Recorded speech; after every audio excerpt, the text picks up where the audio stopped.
모든 일의 근원이신 하나님, 계속해서 로마로 인도하시다라는 제목으로 말씀을 전하겠습니다. 모든 일의 근원이신 하나님, 계속해서 로마로 인도하시다. 사람의 본성은 너무도 연약해서 모든 일의 근원이신 하나님, 모든 일의 제1원인이신 하나님이라는 것을 믿음으로 고백하지만 삶에 있어서 때로는 설마 이것까지 하나님께서 하신다고? 라는 생각을 할 때가 많이 있습니다. 우리 성도님들은 어떠신지 모르겠지만 저 역시도 연약한 사람이기 때문에 이 본문을 읽어내려가면서 오늘 역시도 또 이 칼빈의 주석을 쳐다보면서 알고는 있었음에도 불구하고 헉, 이것까지 하나님께서 하셨다고? 또 놀라는 거예요. 알고는 있죠, 물론. 머릿속으로는 알고 있어요. 그런데 저의 본성은 마치 고무줄을 늘려놓으면은 계속해서 제자리로 가려고 하는 그 탄성 때문에 우리의 본성은 계속해서 죄악된 방향으로, 계속해서 무질서한 방향으로, 계속해서 권위를 인정하지 않는 방향으로, 계속해서 하나님의 자리를 내가 조금이라도 침범하기를 원하는 자리로 가려는 법칙이 있기 때문에 우리는 여전히 말씀을 보면서 다시 한번 우리의 심령을 다잡아야 되는 거예요. 그래서 오늘 제목을 통하여 다시 한번 말씀을 드립니다. 모든 일의 근원이신 하나님. 오늘 본문을 한번 살펴보도록 하겠습니다. 28장 1절입니다. 지금까지 내용이 이어지는 내용들을 잘 기억하시는지 모르겠는데 배에 승선한 바울과 일행들 그리고 죄수들이 광풍을 만나서 배가 떠돌기도 하고 죽을 각오를 하고 물건을 다 내던져 버리기도 하고 그러던 와중에 이제 바울과 그 일행들이 배가 어느 섬에 다다르게 됐죠. 그래서 그 섬에 완전히 안착할 수 있다라는 확신이 들었을 때 이제 사람들이 뭐 닷도 내리고 그러면서 이제 수영해서 물속에 뛰어들어서 사람들이 섬에서 이제 구조받게 된 겁니다. 그러나 이 사람들이 지금 편안하게 섬에 안착하고 배를 댄 것이 아니고 죽을 뻔한 상황에서 수영도 하지 못하는 사람들이 깊은 물속에 빠져들어서 거기서부터 헤엄쳐서 겨우겨우 파손된 배를 버려두고 겨우겨우 헤엄치고 물건을 붙들고 사람들끼리 서로 구조하고 하면서 섬에 안착하게 되었다. 그래서 하나님의 말씀이 이루어진 것인데 하나님의 말씀에 다른 것들은 다 파손될지라도 너희들의 목숨만은 지켜주시리라 라고 하는 바울의 하나님의 말씀이 성취가 되는 사건입니다. 그래서 모두 다 너무나 큰 고생을 하고 죽을 뻔하였지만 죽지 아니하고 섬에 다다른 사건이 오늘 28장부터 나오는 것입니다. 우리가 구조된 후에, 그죠? 구조됐다라고 그래요. 그러니까 자기들이 편안하게 섬에 다다른 것이 아니고 아마도 예측컨대 그 섬에 있는 원주민들에 의해서 가까스로 죽을 것을 면하여 섬에 다다르게 되었고 구조도 받은 것이다 라고 하는 것을 누가가 기록하고 있습니다. 그 섬의 이름은 뭐라고 합니까? 멜리데라. 지도에 찾아보면 나오지만은 이렇게 명확한 지명들이 이렇게 기록되고 있다는 것은 그 역사의 팩트의 사실성을 계속해서 드러내주고 있는 것입니다. 멜리데라고 하는 섬에 다다르게 됐다.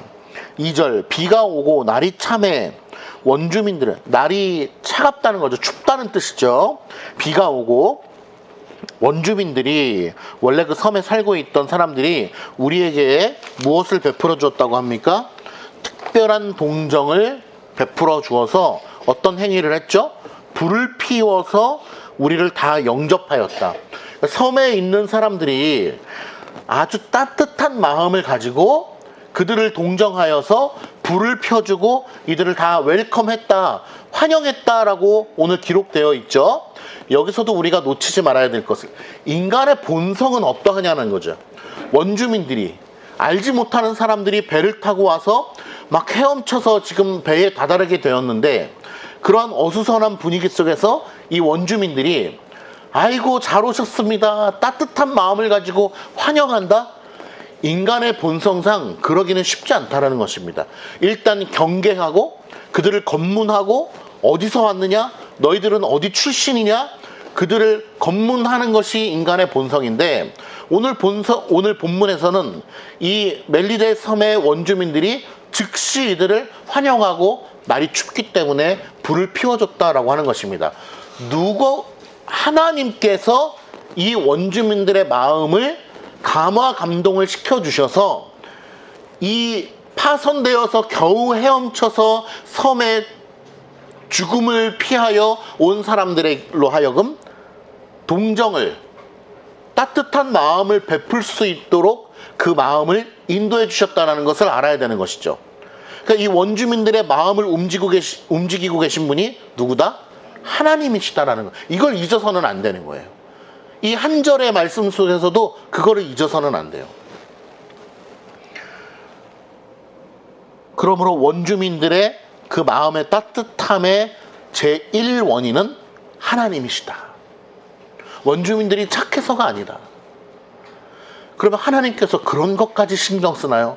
네, 그런 것까지 작정하시고 정말 머리털까지도 작정하셔서 하나님의 주권 아래에 있다는 사실을 우리가 잊어서는 안 된다. 3절, 바울이 나무 한 묶음을 거두어 불에 넣으니, 나무를 이렇게 손으로 이렇게 움켜져서, 팔로 움켜져서 불을 더 뜨겁게 하기 위하여 불에다가 나무를 쫙 넣는데, 넣는 순간 어떤 일이 벌어졌습니까?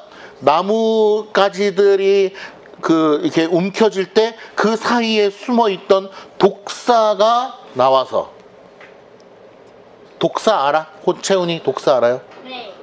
뭐예요? 독사. 독이 있는 뱀. 그죠? 독이 있는 뱀. 똑똑하네. 호준이도 알아? 호준이도 알았어? 독사 알았어? 로운이도 알았어요? 독사가, 독이 있는 뱀이 쫙 나와가지고 누구의 팔을 물게 된 거야, 오늘. 누구의 팔을 물게 된 거야? 바울의 팔을 쫙 해서 물었다는, 얼마나 무서워요. 나뭇가지를 이렇게 들어서 불에다가 던지려는 찰나에 나뭇가지에 숨어있던 독사가 고개를 빳빳이 들고 쫙 튀어나와서 바울의 손을 물었다라는 거예요. 뱀에 물려본 적 없지, 채영이? 네. 뱀에 물렸다. 얼마나 무서운 상황이에요. 여기서 우리가 한 가지 짚고 넘어가야 될 것. 어떤 맹목적인 신앙을 추구하는 사람들은요, 이런 사상을 가지고 있어요. 사도 바울이 하나님께 온전히 이끌림 받는 사람 아니냐. 하나님의 말씀대로만 가고 하나님께서 담대함을 주신 사람 아니냐. 그러니까 그런 뱀, 독사 따위 무섭겠냐. 하나님의 능력을 받은 자인데. 그리고 실제로 어떻습니까? 아무 일이 일어나지 않죠. 그러니까 바울이 독사가 물어도 하나도 무섭지도 않고 나는 하나님의 사람이야, 털털 털어버려, 이렇게 해가지고 한 거 아니냐라고 하는 생각은 잘못된 것이네요. 하나님께서 바울의 심령 가운데, 은밀함 가운데 인도해 주시고 그에게 능력을 주시고 그를 인도해 주시지만 인간성이 말살되는 건 아니란 말이에요. 로봇처럼 뱀이 10마리가 와서 물어도 나는 하나님의 사람이니까 독에 죽지도 않고 나는 하나도 안 무서워. 이게 이단이에요. 이단들의 특징 아니에요? 병 걸리면 다 나, 뭐 먹어도, 더러운 거 먹어도 돼, 뱀이 와서 물어도 나는 다 살아, 암이 걸려도 나는 암덩어리 다 빼내. 이게 이단들의 특징이잖아요. 인간성이 말살되는 거예요. 근데 하나님께서 주신 인간성은 그렇지 않아요.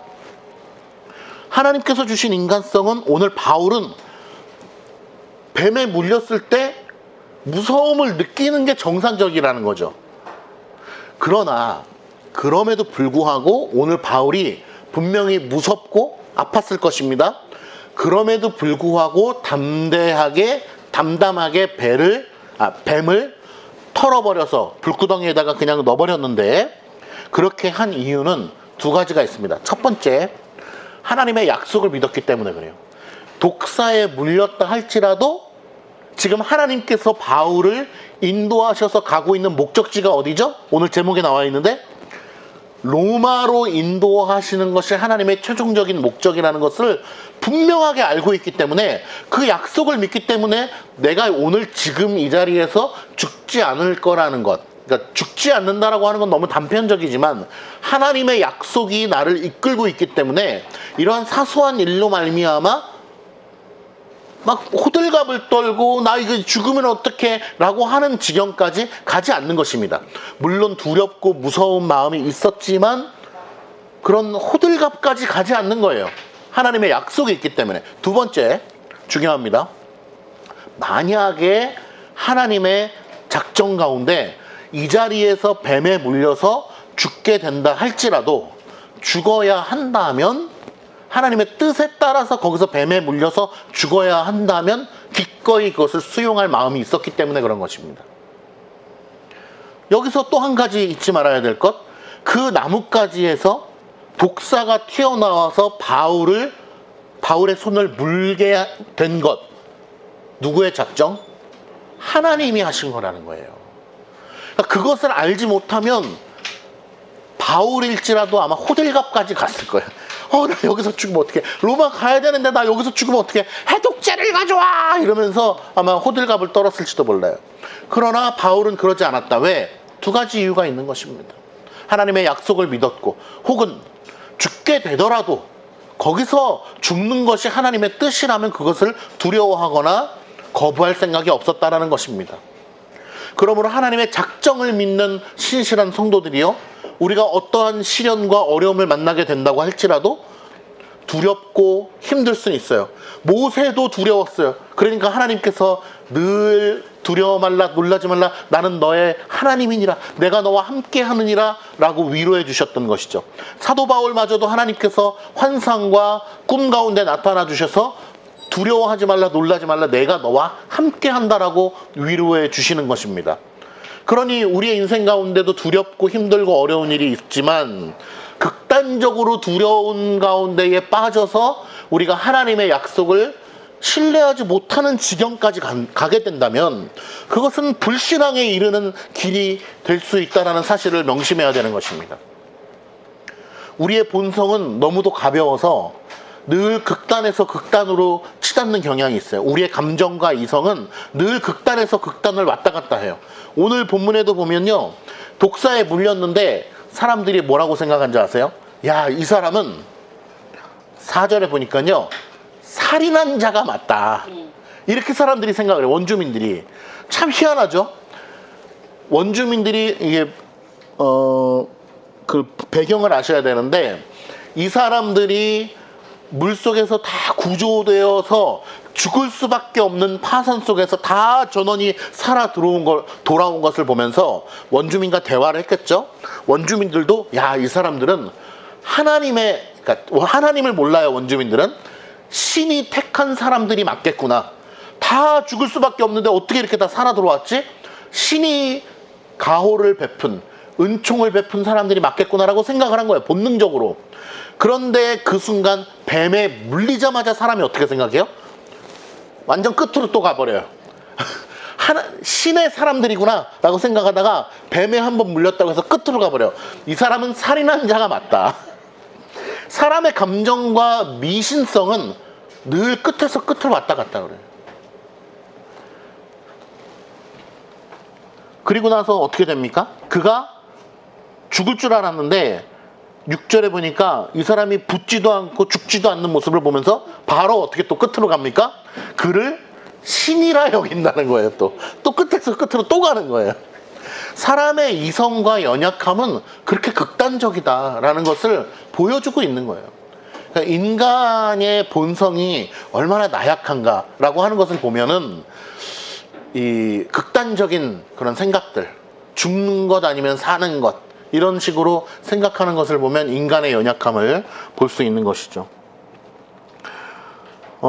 그렇게 두려움을 느꼈지만 하나님의 약속을 믿고 신뢰하는 마음으로 그렇게 뱀을 다시 5절에 보니까 불에 던져버렸다. 그리고 조금도 상함이 없더라.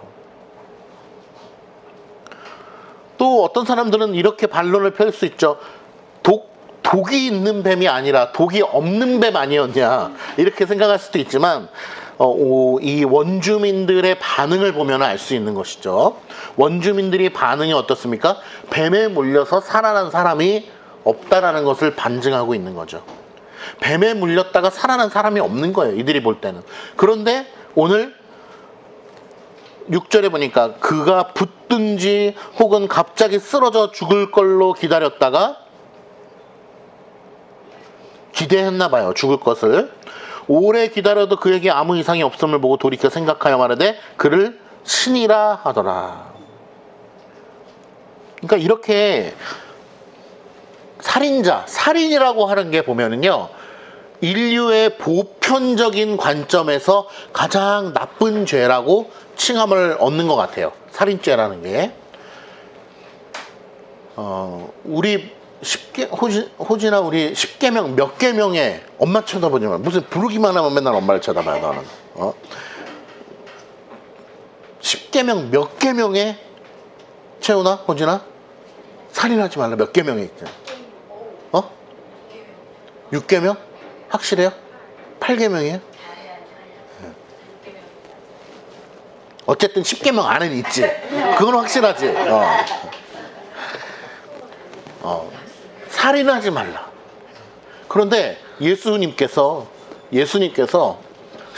신약에 친구를 미워하는 것도 살인하는 거라 그래요. 왜?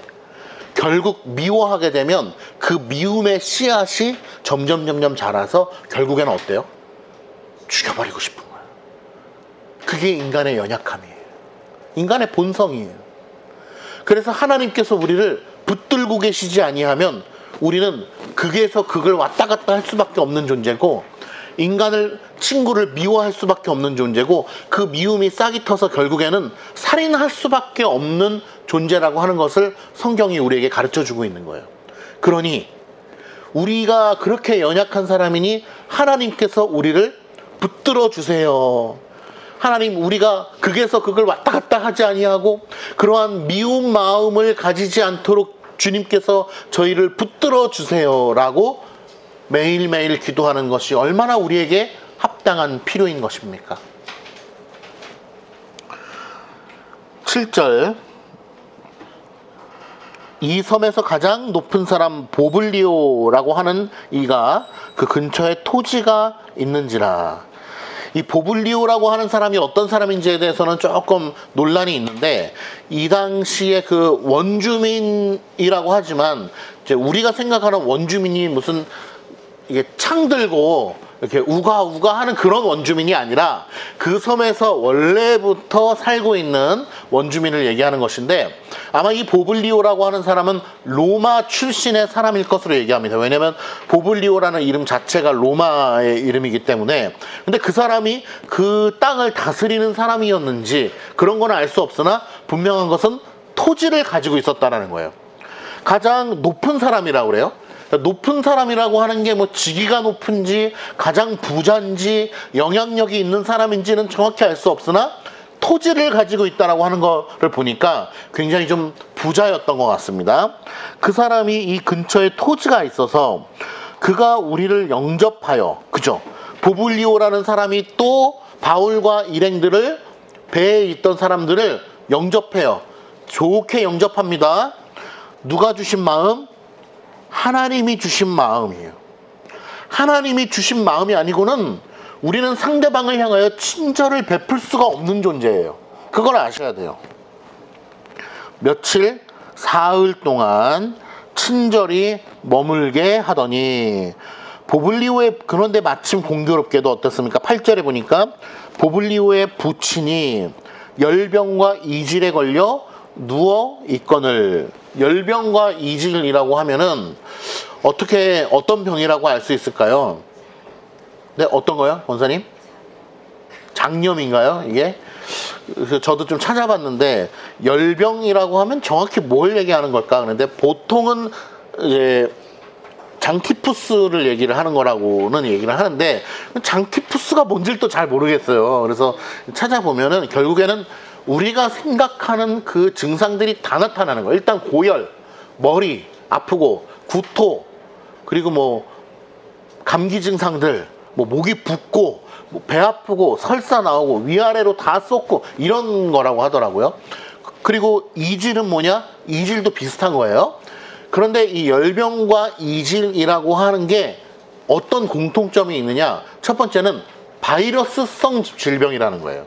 그러니까 다리가 부러지고 뭐 허리가 굽어서 못 피고 안진뱅이고 이게 아니고 바이러스성 질병. 그러니까 그 당시에 이 바이러스성 질병이라고 하는 것은 어떤 의미가 있냐면 저주받은 거예요. 신으로부터 저주받았다. 그러니까 이 다리가 부러지고 허리가 굽은 것보다 더 무서운 거예요, 이게. 그리고 어떤 특징이 있냐? 전염병의 특징이 있는 거예요.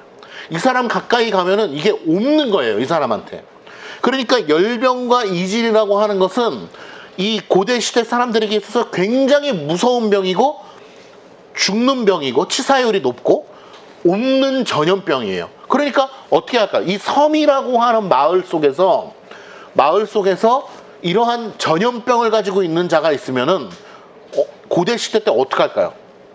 접근할 수도 없고 격리해야 되고 심지어는 좀 더 고대 시대로 가면 어때요? 없애버려야 되는 거야, 빨리.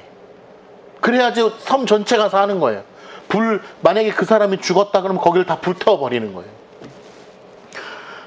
그러니까 제가 말씀드리고자 하는 것은 대단히 무서운 병이다라는 거예요. 열병과 이질이. 지금은 우리나라가 이제 전 세계가 과학이 발달을 해서 이런 일들을 이렇게 쉽게 회복할 수 있지만 그 당시에 열병과 이질이라고 하는 것은 대단히 무서운 전염병을 이야기하는 것이다. 이렇게 누워있는데 바울이 들어가서, 남들은 쉽게 들어갈 수 없는 거예요. 옮을 수도 있기 때문에. 들어가서 기도하고 그에게 안수하여 어떻게 되었습니까? 낫게 되었다라고 하는 것입니다. 낫게 되었다. 기도함으로 낫게 되었다. 바울이 기도함으로 낫게 했다라고 하는 것은 그 죽을 수밖에 없는 질병을 낫게 해주는 거에 주체가 누구라는 걸 분명하게 밝히는 거예요. 하나님이시라고 하는 걸 분명하게 밝히는 거예요. 내가 기도했지만 나에게로부터 능력이 나간 것이 아니고 내 기도를 들어주신 하나님으로부터 이분이 낫게 되었다라는 것을 분명하게 복음을 설파했을 것입니다.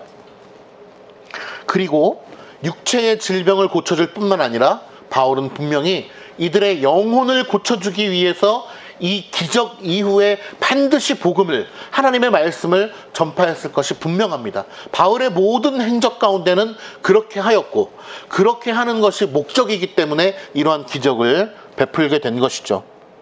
다시 한번 말씀드리지만 이 기적의 능력은 바울이 하나님으로부터 수여받았다라고 표현할 수도 있지만 바울에게는 그러한 능력이 조금이라도 있다 없다?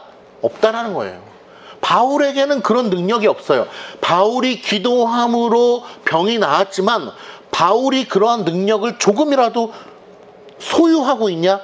절대 그렇지 않다라는 것입니다.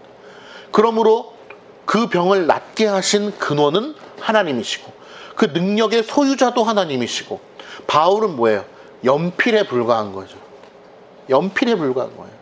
사용되어진 도구에 불과한 거예요. 연필에 불과한 이 연필이 글씨를 썼는데 이 글씨는 내가 썼어 라고 말하는 연필이 누가 있겠습니까? 사용되어진 도구가 내가 그거를 했어 라고 얘기하는 사람이 누가 있겠어요? 그러니까 우리는 신유의 은사, 어떤 병 고치는 능력, 이런 기적들을 막 볼 때도 현실에서도 일어날 수 있어요. 우리가 예를 들어서 머리가 아파요. 머리가 너무 아파요. 근데 뭐 약을 써도 안 들어요. 근데 온 교회가 함께 기도했어요. 근데 머리가 나을 수 있어요. 신유의 은사예요. 기적이에요. 그런데 우리가 그것을 보면서 역시 사랑 가득 교회에 다녀야 돼. 우리 목사님이 능력이 있어가지고 우리 교회 다니니까 머리가 났어 라고 이야기할 수 없다는 거예요. 왜? 그 능력의 주체는 하나님이시고 능력의 소유권도 하나님이시고 그걸 행하신 분도 하나님이기 때문에 도구라고 하는 것은 절대로 아무 말도 할 수가 없는 겁니다. 도구는. 그런데 우리는 그 도구 이상을 넘어서려고 할 때 늘 문제가 되는 것이죠. 제가 어떤 드라마를 보니까 어떤 드라마인지 잘 기억이 안 나는데 나는 그 영화네요. 그 기생충이라는 영화인데 이제 이 세상에 떠난 그 이모 배우가 하는 대사가 있더라고요. 그 대사가 차 안에서 하는 대사인데 자신의 집에 그 가정부로 일하던 아줌마가 잘리게 된 거예요. 어떤 이유에 의해서 잘리게 되는데 그 이전 아줌마를 그리워하면서 오늘따라 갈비찜이 참 먹고 싶네. 아줌마가 해줬던 그 갈비찜이 참 맛있었는데 그만두게 됐네. 어떻게 그만뒀는지 몰라도 참 그 갈비찜이 오늘 굉장히 생각이 나네. 그러면서 그 아줌마를 칭찬하는데 뭐라고 칭찬했냐? 밥을 몇 인분씩 먹기는 했지만 그래도 선을 잘 지켰어. 이런 얘기를 하는 거야. 그 영화 대사에서 이선균이 선을 잘 지켰어. 그 아줌마는 아무리 밥을 많이 먹고 막 밥을 10인분씩 먹어도 선을 넘지 않더라고. 그래서 그 아줌마가 좋았어. 이런 대사를 하는데 정말 중요해요. 선을 넘지 않는 게. 우리 엄밀한 개혁신학은 무엇을 하기 위해서 노력하는 신학이냐? 선을 넘지 않기 위해서 노력하는 신학이다. 왜? 하나님의 온전하신 자리를 우리가 침투하려고 하지 않는 거예요. 그래서 하나님만 남는 신앙을 계속 추구를 하는 것입니다. 하나님의 구원의 역사 가운데 우리가 조금이라도 노력해야 될 부분이 있느냐? 없다라는 거예요. 내가 노력해서 얻어낸 구원이 있느냐? 이 세상의 모든 신학들은 다 그것을 추구합니다. 그래도 내가 손을 들어야지. 내가 교회에 가야지. 내가 열심히 믿어야지. 그 공로로 말미암아 결국 사람들이 추구하는 게 뭡니까? 그래도 우리가 천국 가면 큰 집에 살게 되지 않겠어? 개털 모자 쓰지 않고 좋은 모자 쓰지 않겠어? 남들 작은 집에 살 때 내가 큰 집에 살게 되지 않겠어? 편안하게 살게 되지 않겠어? 라고 하는 육신의 어떤 상급을 계속해서 추구하는 것이죠. 왜? 그 구원의 은혜에 있어서 나의 공로가 조금이라도 있다라고 계속해서 삐집고 들어가는 것입니다. 그 선을 넘는다는 것이 얼마나 무서운 건지 말이 한번 그 조그만 상대방의 집에 들어가기 위하여 발만 집어넣으면 어떻게 됩니까? 코끼리가 발만 집어넣으면은 결국에는 코끼리가 전체가 다 들어오게 된다는 거잖아요. 선을 넘는다라는 것은 처음에 선을 넘는다 안 넘는다 막 이런 그런 간당간당한 상황이 있지만 결국 한번 선을 넘어버리면 결국 하나님의 자리를 침탈해버리는 것이 인간의 본성이기 때문에 그렇습니다. 그러니 선을 넘지 않도록 조심해야 돼요. 하나님 되심을 하나님만 남으시는 신앙을 우리가 그래서 추구해야 되는 것입니다. 8절에 보면 또 안수라고 나오는데요. 이것도 다시 한번 언급합니다. 우리는 안수 기도를 하지 않습니다. 안수 기도를. 제가 개척한 이후에도 안수 기도를 한 적은 한 번도 없죠. 네. 안수는 공식적으로 언제 허용이 되는가? 임직 때, 그죠? 목사 임직 때, 장로 임직 때 공적으로 안수를 합니다. 그리고 그 안수를 할 때도 가능하면 어떻습니까? 혼자서 하지 아니하고 여러 명이서 하죠. 네. 그런데 이상한 신학으로 갈수록, 이단으로 갈수록, 사이비로 갈수록, 불순물이 잔뜩 끼어있는 신학으로 갈수록 안수가 많아요. 연말에 하는 그 예배 뭐죠? 송구영신 예배 때 꼭 안수하죠. 그때 안수 안 하면 섭섭해가지고 사람들이 송구영신 예배 드린 것 같지도 않다고 그렇게 얘기하기도 하고, 또 부흥회 같은 거 하면 꼭 안수하죠. 그 부흥회 하면서 안수하면 요즘에 무슨 일이 일어납니까? 안수하는 족족 다 쓰러집니다. 다 쓰러져가지고 그것이 성령 받은 거라고 이야기하면서 헛된 짓거리들을 하는 것이죠. 안수라고 하는 행위 자체가 악하다고 볼 수 없지만 인간의 연약함은 그 안수 자체에 뻑 가는 거예요. 안수를 받으면 기분이 너무 좋아요. 그래서 요즘에 안수 받으실 분들 다 앞으로 나오십시오. 강단으로 나오십시오. 무릎 꿇으십시오. 그러면서 안수를 받는데 인간의 연약함은 그 안수 자체를 의지하게 된단 말이에요. 마치 십자가를 걸어놓으니 그 십자가 자체를 의지하게 되는 것이 인간의 본성인 것처럼 안수 자체를 의지하게 된단 말이에요. 그것은 너무도 명확한 현상이에요. 그래서 이단으로 갈수록 그런 아주 불건전한 신학으로 갈수록 안수가 많아요. 안수.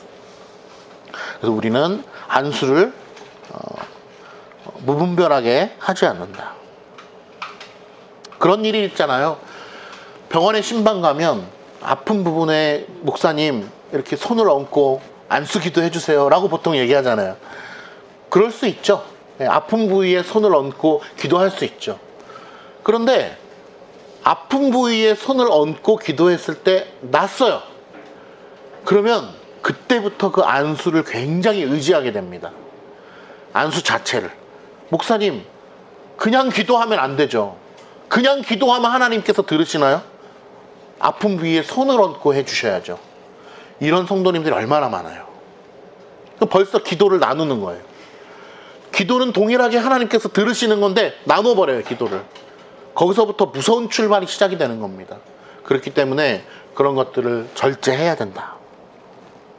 9절, 이러므로 섬 가운데 다른 병든 사람들이 와서 고침을 받고 후한 예로 우리를 대접하고 떠날 때에 우리가 쓸 것을 배에 실었더라.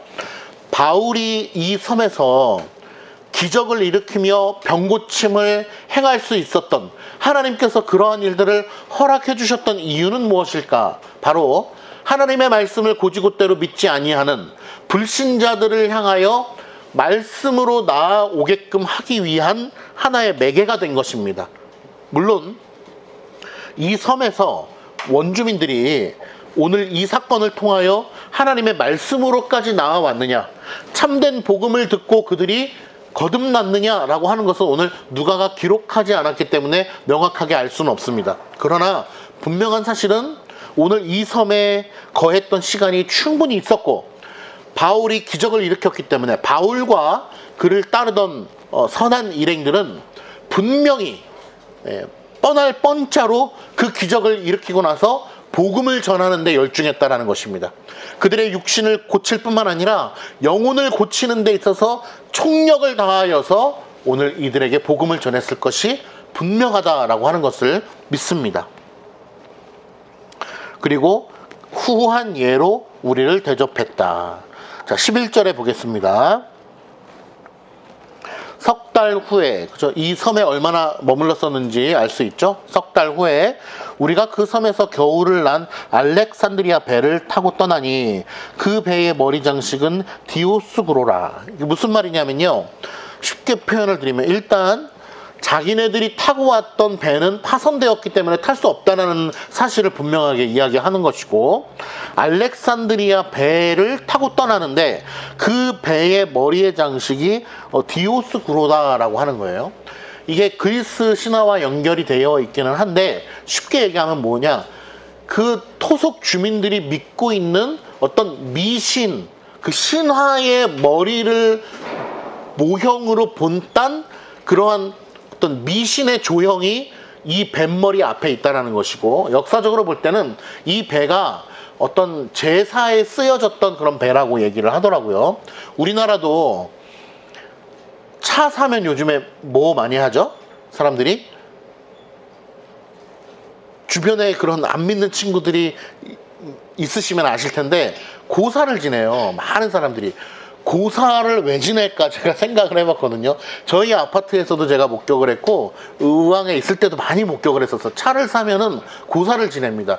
그런데 기독교식 고사도 있어요. 그게 뭐냐면요, 목사님 제가 이번에 새 차를 뽑았는데, 중고차에는 또 아니야. 중고차 때는 그런 부탁을 안 해요. 근데 새 차를 뽑았는데 목사님 내려오셔서 목사님 안수 한번 해주시죠. 차에다가 안수하는 교회가 굉장히 많아요. 차에다가 안수기도 하는, 순복음은 기본이에요. 순복음 같은 데 가면 차에다가 안수해서 무엇을 기도합니까? 보통 사고 안 나고 안전하게 운행하게 해달라고 안수기도 하는 교회가 많이 있습니다. 그러면 왜 안수기도를 하는 교회가 많이 있을까? 성도들은 자연스럽게 그걸 부탁을 해요. 그럼 목사님이 거기서 집사님 그건 안 되는 겁니다. 제가 집사님 안전을 위해서 기도하지만 차에다가 안수하는 것은 그것은 잘못된 것입니다. 이렇게 하면 그 성도의 마음이 어떨까요? 상처가 되고, 아니 뭐 그게 그렇게 중요한 일이라고 그렇게까지 얘기하시냐? 그 기도해 주는 거면 좋은 거지? 라고 생각을 한단 말이에요. 그래서 많은 사람들이 이거 차에다가 손 얹고 기도한다고 해서 실제로 차가 뭐 안수를 받는 것도 아니고 이렇게 한다고 해서 지옥 가는 것도 아닌데, 성도들의 의식은 늘 그래요. 이렇게 한다고 해서 우리가 지옥 가는 것도 아닌데 그게 뭐가 중요해? 그냥 한번 해주면 되지 라고 해서 시작이 되는 거예요. 그래서 엄밀하게 따지면 어떻게 되느냐, 목사님 그러면 저도 예전에 그렇게 기도를 한번 한 적이 있거든요. 우리 담임 목회 말고 부교역자 때 부탁을 하는데 어떻게 해요? 그래서 내려가서, 안수는 아닌데 차 옆에서 같이 기도한 적이 있는데요, 여러 가지를 생각하고 따져봤을 때 차 옆에서 그럼 기도하는 건 될까요, 안 될까요? 그것도 거부해야 되는 것입니다. 왜? 물론 차 옆에서 기도할 수 있죠. 그런데 우리의 연약한 심정은 어때요?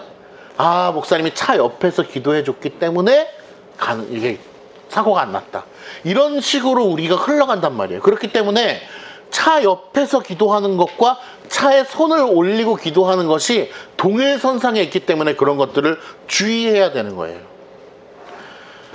예를 들면은 이제 강아지 아픈 경우에, 요즘에는 뭐 안수 기도가 너무 일반화되어 있죠. 요즘에는 목사님 저희 애가 아플 때 빨리 신방 좀 와주셔야 돼요. 저희 애가 지금 죽으려고 그래요. 그래서 막 달려갔는데 그 애가 누구예요? 알고 보니까 강아지잖아요. 그런데 목사님 지금 이 안수 기도 좀 해달라고 해가지고, 아프니까 기도해. 그러면 이 강아지를 위해서 기도를 해야 될까 말아야 될까, 이 문제가 요즘 굉장히 화두예요. 왜냐하면 실제로 어떤 교단들은 강아지에다가 세례식을 준단 말이에요. 말도 안 되는 것 같지만 그런 일이 벌어지고 있어요. 세례식을 해줘요. 그럼 세례식은 당연히 안 된다고 생각하시잖아요. 그럼 우리가 강아지에게 기도를 해주는 건 어떨까, 이런 생각을 한단 말이에요. 결론적으로는 여러분 어떨 것 같으세요? 자동차도 안 되는데 당연히 안 되는 것이거든요. 근데 우리는 이 세상에 있는 동물을 다스려야 될 책임이 있잖아요. 책임이.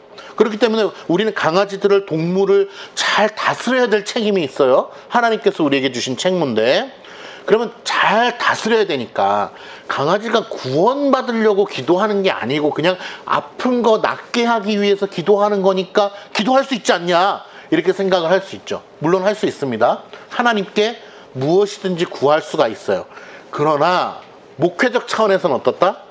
그걸 해주는 순간 세례로 넘어가는 겁니다. 그걸 해주는 순간 그 이상으로 넘어가는 거예요. 차 옆에서 기도해 주잖아요. 그 다음번에는 그 이상의 것을 요구하게 되는 거예요. 인간의 연약함이 그런 거예요. 그래서 우리는 계속해서 엄밀한 신학을, 선을 넘지 않기 위해서, 하나를 넘으면 그 다음을 넘게 되거든요. 인간의 본성. 그런 것들을 좀 우리가 생각해야 될 필요가 있고, 요즘에는 아무튼 참 생각해야 될 것이 많아요. 교회에서. 다른 것들도 많이 있지만 넘어가겠습니다. 머리 장식이 디오스구로라. 그러한 제사 의식에 들여진 배이지만 사도 바울은 그거에 거리낌 없이 탔다라고 하는 것을 드러내는 것이고요. 12절에 보니까 수라구사에 대고 사흘을 있다가, 명확한 명칭이 계속해서 나오고 있죠. 13절에 보니까 거기서 둘러가서 레기온에 이르러 하루를 지낸 후, 며칠을 지냈는지 얼마를 지냈는지도 명확하게 나옵니다. 남풍이 일어나므로 이튿날 보디올에 이르러. 이 지역에 이르게 된 것도 다 하나님의 은혜 가운데, 작정 가운데 이르게 된 것입니다. 자, 보디올에 이르렀는데 여기가 중요합니다. 오늘 말씀의 결론이에요. 거기서 형제들을 만나 그들의 청함을 받아 이레를 함께 머물렀다라고 얘기합니다. 이레라고 하는 것은 이제 일주일을 이야기하는 것이죠. 7일을 이야기하는 것인데, 배를 타고 로마로 가야 돼요. 지금 로마로 가는 게 이 백부장의 임무고 빨리빨리 가야 됩니다. 그런데 또 남풍이 일어나므로 자기들이 원하는 곳에 도착하지 못하고 보디올이라는 곳에 도착하게 되었는데 거기서 누굴 만나게 되었냐? 그리스도인 형제들을 만나게 된 것이고 그 형제들이 바울이 거기에 도착했다라고 하는 소식을 듣고 모든 것을 제쳐두고 그 형제들이 나와서 영접하게 된 것입니다. 그래서 바울에게 무엇을 청했냐? 바울 선생님, 이곳에서 일주일 동안 머물다 가시죠. 저희가 대접하겠습니다. 저희가 모시겠습니다. 그리고 바울 선생님의 말씀도 듣고 싶습니다. 그러면서 청하였다라고 이야기하고 있습니다. 그리고 나서 이러한 과정을 거쳐서 로마로 가게 되었다라고 14절 마지막에 누가가 기록하고 있습니다. 15절 오늘 말씀의 결론입니다. 그곳 함께 읽겠습니다. 시작. 그곳 형제들이 우리 소식을 듣고 아비오 광장과 트레이스 타베르네까지 맞으러 오니 바울이 그들을 보고 하나님께 감사하고 담대한 마음을 얻었다. 바울이 그들을 보고, 자, 그리스도인들이에요. 자, 이들과 안면이 있냐 없냐 이건 중요치 않습니다. 우리가 생각하는 것 이상으로 그리스도인들은요, 그 어떤 외딴 곳에서 서로 만나면 마치 우리가 2002 월드컵 때 서울 광장에 가면 모르는 사람과도 부둥켜 안고서 울면서 뛰는 그 감정이 무엇인지 우리 경험했잖아요. 그리스도인들이 만나면 그런 겁니다. 물고기 바닥에다가 그리면은 너도 크리스찬? 나도 크리스찬. 그 감격에 젖는 거예요. 그 사실 하나만으로. 왜? 그들이 가지고 있던 신앙은 우리의 이 신앙과는 느낌이 다르죠. 감각이 다른 겁니다. 바울 선생님이 오셨다?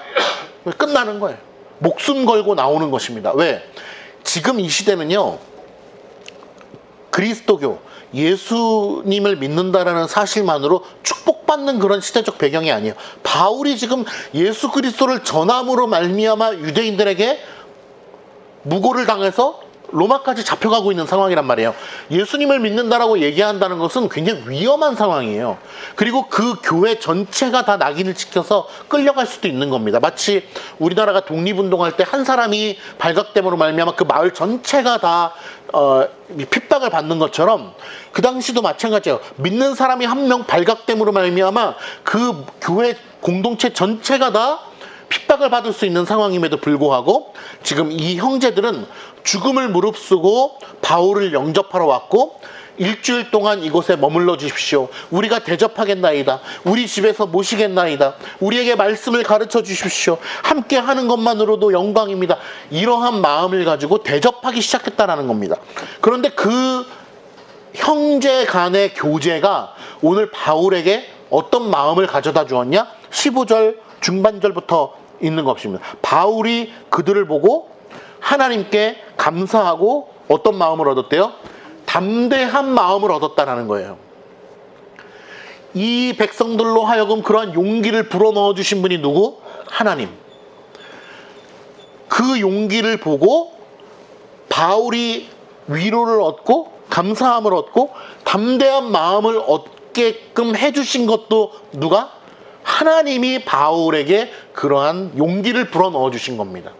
때로는 하나님께서는 바울에게 직접적으로 환상으로 말씀으로 그에게 용기를 주시고 인도함을 주시지만 사람들을 통하여 하나님께서는 그들의 행위와 그들의 생각과 그들의 말을 통하여서 하나님께서는 바울에게 힘과 능력과 용기와 담대함을 주신다라고 하는 사실입니다.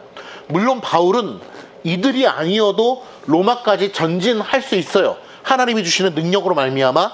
그러나 하나님께서는 어떠한 과정을 통해서 수라구사에 대고 사흘을 있다가 레기온에 들렸다가 보디올이라고 하는 지역에 이르게 되고 그곳에서 일주일 동안 머물게 하심으로 그 형제들로 말미암아 우리가 바울이 담대함을 얻게 되었다는 것입니다.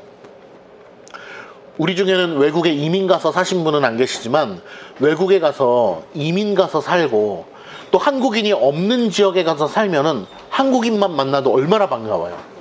그러한 비슷한 감정이 오늘 형제들에게 드는 것입니다. 위로가 되고 같은 편이 되는 것이죠. 그러한 상황 속에서 담대한 마음을 얻게 되었다. 오늘 바울은 다시 한번 하나님의 은혜와 인도하심 가운데 로마로 계속해서 전진하게 될 것입니다. 로마로 가서 황제에게 복음을 전해야 할 것이고 관료들에게 복음을 전해야 될 것이고 재판을 받으면서 재판관에게 복음을 전해야 되는 책무가 사명이 그에게 여전히 있는 것입니다. 그는 분명히 전진할 수 있었어요. 그럼에도 불구하고 하나님께서 그 과정 가운데 이렇게 힘과 용기를 주시게 된 것입니다. 우리의 인생의 과정 가운데도 주님께서 이와 같은 힘과 용기와 담대함을 주시기를 축원합니다. 우리의 인생은 늘 불안하고 쫄고 힘들고 위축됩니다. 작은 거 하나만 봐도 얼마나 위축이 돼요. 모기 한 마리만 붙어도 위축이 되고 벌레 한 마리 큰 게 와도 우리는 너무나 위축이 된단 말이에요. 인생사 어떤 일이 일어나기만 해도 굉장히 위축이 돼요. 코로나 시절을 생각해 보십시오. 문자 뜰 때마다 어디 감염됐다. 물론 저는 그 시절에 방역을 열심히 함으로 생활비를 충당했지만 얼마나 국민들이 초반에 위험에 떨었어요.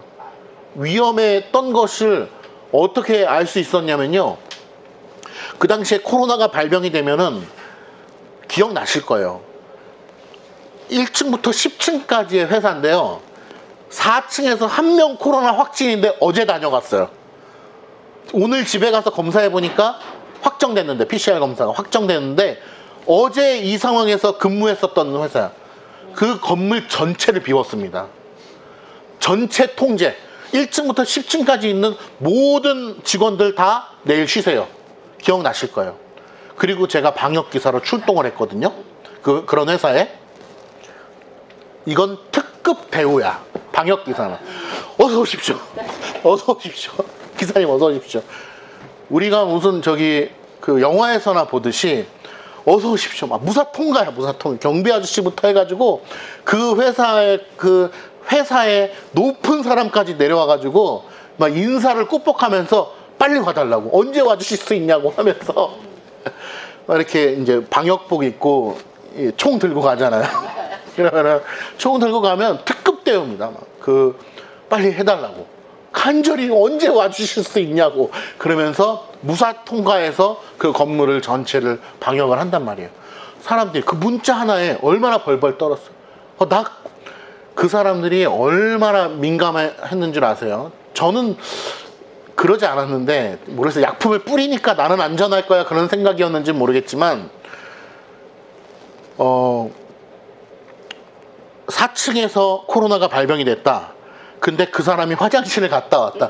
거기 화장실 갔다 온 사람 CCTV 다 돌려가지고 난리였어요. CCTV 돌려가지고 누구 갔다 왔네 안 갔다 왔네, 나 화장실 갔다 왔는데 큰일 났다 지금 막 이러면서 공포에 떨었던 시간들이 있단 말이에요. 그 바이러스 하나에 지금은 우리가 또 약간 이제 좀 다른 상황이 되었지만 인간이 얼마나 연약한 존재인가 그런 생각을 해봐요. 하나님께서 붙드시지 않는다면, 실제로 우리 친구 목사 아버님도 코로나에 걸려서 돌아가셨거든요. 실제로 돌아가신 분이 얼마나 많았어요. 그러니까 하나님이 붙드시지 아니하면 우리가 아무런 존재가 아니라는 것을 깨달으면서 오늘 다시 한번 말씀을 통해서 우리가 힘과 용기와 담대함을 얻으시기를 바랍니다.